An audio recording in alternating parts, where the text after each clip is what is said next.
ഭാരതത്തിന്റെ സേവനത്തിനു വേണ്ടി ഒരുപാട് സമർപ്പണങ്ങൾ ചെയ്ത ഇംഗ്ലീഷ് വനിതയാണ് സിസ്റ്റർ നിവേദിത. ഇന്ത്യൻ സാമൂഹിക സാംസ്കാരിക രംഗങ്ങളിൽ അവർ ചെയ്ത സേവനങ്ങൾ എല്ലാ ഭാരതീയരെയും അതിശയിപ്പിക്കുന്നതാണ്. നോർത്ത് അയർലൻഡിലെ ഒരു മതപുരോഹിതനായ സാമുവൽ റിച്ച്മണ്ടിന്റെ മകളായി 1867 ഒക്ടോബർ 27 സിസ്റ്റർ നിവേദിതയായി തീർന്ന മാർഗരറ്റ് എലിസബത്ത് നോബിൾ ജനിച്ചു. പഠിക്കുന്ന കാലത്ത് തന്നെ മതം, കല, സാഹിത്യം എന്നിവയിൽ മാർഗരറ്റ് അതീവ താൽപര്യം കാണിച്ചിരുന്നു. 1890 മാർഗരറ്റ് തന്റെ ഒരു സുഹൃത്തിന്റെ ക്ഷണപ്രകാരം ലണ്ടനിലേക്ക് താമസം മാറ്റി. വിദ്യാഭ്യാസ ആവശ്യങ്ങൾക്ക് വേണ്ടിയായിരുന്നു അത്. 1893 അമേരിക്കയിലെ ചിക്കാഗോയിൽ നടന്ന ലോക മതസമ്മേളനത്തിൽ സ്വാമി വിവേകാനന്ദനെ കണ്ടുമുട്ടി.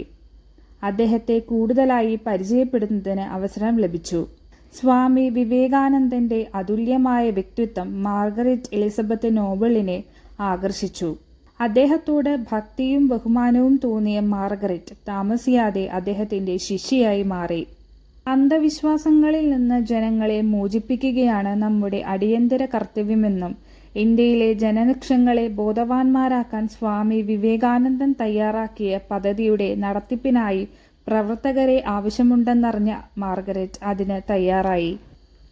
ഇന്ത്യയിൽ വിദേശികൾക്ക് ജീവിക്കാൻ പറ്റിയ കാലാവസ്ഥ അല്ലെന്നറിഞ്ഞിട്ടും ഭാരതത്തിലെ ജനങ്ങളെ സേവിക്കുന്നതിനു വേണ്ടി 1898 ജനുവരി 25 ഇന്ത്യയിലേക്ക് വന്നു. ഇവിടുത്തെ ജനങ്ങളെ സേവിക്കുന്നതിനു വേണ്ടി സ്വന്തം നാടും വീടും ഉപേക്ഷിച്ചെത്തിയ മാർഗരറ്റിന് സേവനത്തിനു വേണ്ടി ജീവിതം അർപ്പിച്ചവൾ എന്ന അർത്ഥം വരുന്ന നിവേദിത എന്ന പേര് 1898 മാർച്ച് 25 സ്വാമി വിവേകാനന്ദൻ നൽകി.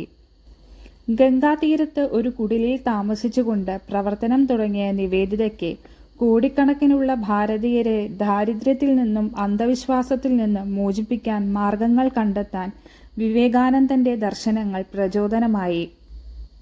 1906 കൽക്കത്തയിൽ ചേർന്ന കോൺഗ്രസ് സമ്മേളന നഗരിയിൽ നിവേദിത സംഘടിപ്പിച്ച ദേശീയ പ്രദർശനത്തിൽ ഭാരതത്തിന്റെ ദേശീയതയും സംസ്കാരവും ഉൾക്കൊള്ളുന്ന ഈ പതാകയാണ് ഭാരതത്തിന്റെ ദേശീയ പതാകയായി സിസ്റ്റർ നിവേദിത അവതരിപ്പിച്ചത്. ബംഗാളിൽ പ്ലേഗ് രോഗം ബാധിച്ച അവസരത്തിൽ രാമകൃഷ്ണ മിഷൻ നിയോഗിച്ച ദുരിതാശ്വാസ കമ്മിറ്റിയുടെ സെക്രട്ടറി എന്ന നിലയിൽ സിസ്റ്റർ നിവേദിത ചെയ്ത പ്രവർത്തനങ്ങൾ അവരുടെ സേവന സന്നദ്ധതയ്ക്ക് ഉത്തമ ഉദാഹരണമാണ്.